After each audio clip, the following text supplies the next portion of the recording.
जय श्री राम। जय जय श्री राम।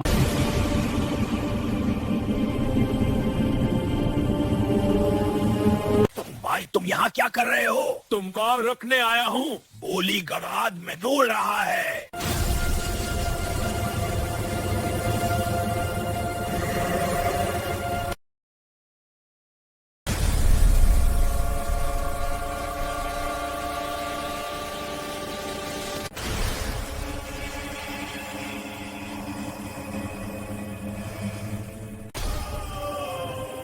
जय श्री राम, जय जय श्री राम।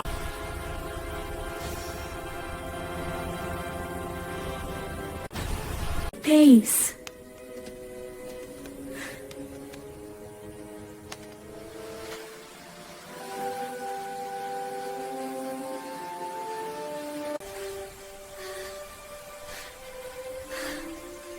एक घना जंगल था। उसी जंगल में चीकू नाम का एक नटखट बंदर रहता था। चीकू बहुत ही शरारती था। उसे सबको परेशान करना अच्छा लगता था, लेकिन दिल से वह बुरा नहीं था। एक दिन जंगल के सभी जानवर नदी के पास फल इकट्ठा कर रहे थे।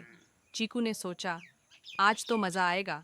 वह चुपके से आया और एक एक करके सबके फलों को इधर उधर छुपाने लगा। जब खरगोश, हिरन और तोता अपने फल ढूंढने लगे तो सब हैरान हो गए। अचानक शेर राजा वहां आ गया। उसने गुस्से में पूछा, ये शरारत किसने की है? चीकू डर विद्या और पेड़ पर चढ़ गया, लेकिन उसकी पूंछ हिलने लगी और सब समझ गए कि वही शरारती है। शेर ने चीकू को बुलाकर कहा, शरारत करना बुरी बात नहीं, लेकिन किसी को परेशान करना गलत है। चीकू को अपनी गलती समझ आ गई। उसने सब जानवरों से माफ़ी मांगी और अपने फुर्तीले हाथों से सबके फल वापस ला दिए। उस दिन के बाद चीकू ने अपनी शरारत को मदद में बदल दिया।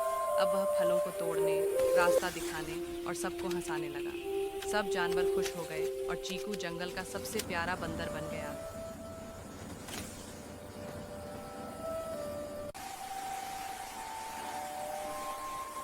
ठंड, भूख और खामोश आंसू सर्दी की रात थी। ऐसी ठंड जो हड्डियों के भीतर उतर जाती है। आसमान साफ था, मगर जमीन पर बिछी गरीबी की चादर और भी भारी लग रही थी। शहर के किनारे बनी मिट्टी और टीन की झोपड़ी में एक गरीब ठंड से कांप रहा था। घर में एक बुझा हुआ चूल्हा था, कुछ गीली लकड़ियां और दीवार से टंगा एक फटा कंबल। वही कंबल पूरे परिवार की रजाई था। हवा जब झोपड़ी की दरारों से अंदर घुसती तो लगता जैसे कोई ठंडा हाथ सीधा दिल पर रख दिया गया। रमेश मजदूरी करता था, रोज की कमाई से बहुत से लोग विद्या तो चाहते हैं, पर धैर्य, परिश्रम और विनम्रता को भूलते जा रहे हैं। एक दिन माँ सरस्वती ने स्वप्न में अपने कुछ भक्तों को दर्शन दिए।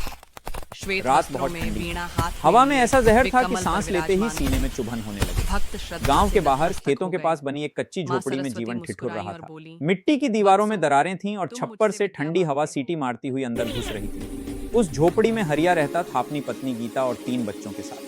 हरिया कभी किसान था, मगर सूखे ने खेत छीन लिए। अब वह दूसरों के खेतों में दिहाड़ी करता था, मगर सर्दियों में काम मिलना मुश्किल हो जाता था। आज भी वह बिना कमाई के लौटा था। घर में अंधेरा था, दिया बुझ चुका था। परिश्रम और विनम्रता को भूलते जा रहे हैं। एक दिन माँ सरस्वती ने स्वप्न में अपने कुछ भक्तों को दर्शन दिए। श्वेत वस्त्रों में, वीणा हाथ में लिए, वे कमल पर विराजमान थे। भक्त श्रद्धा से नतमस्तक हो गए। माँ सरस्वती मुस्कुराई और बोली, वत्सो, तुम मुझसे विद्या मांगते हो, पर क्या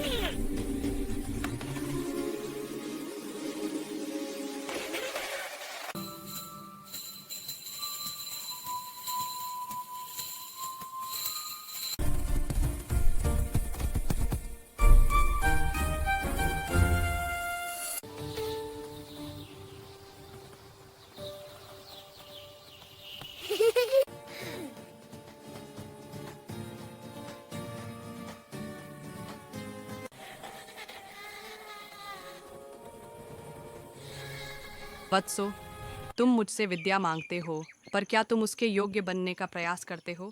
एक भक्त ने कहा, माँ, हम पढ़ते तो हैं, पर सफलता नहीं मिलती। माँ ने कोमल स्वर में उत्तर दिया, विद्या केवल पुस्तकों से नहीं मिलती, वह एकाग्रता, अनुशासन और निरंतर अभ्यास से प्राप्त होती है। जो धैर्य छोड़ देता है, विद्या उससे दूर हो जाती है। दूसरे भक्त ने पूछा, माँ, सच्ची बुद्धि क्या है?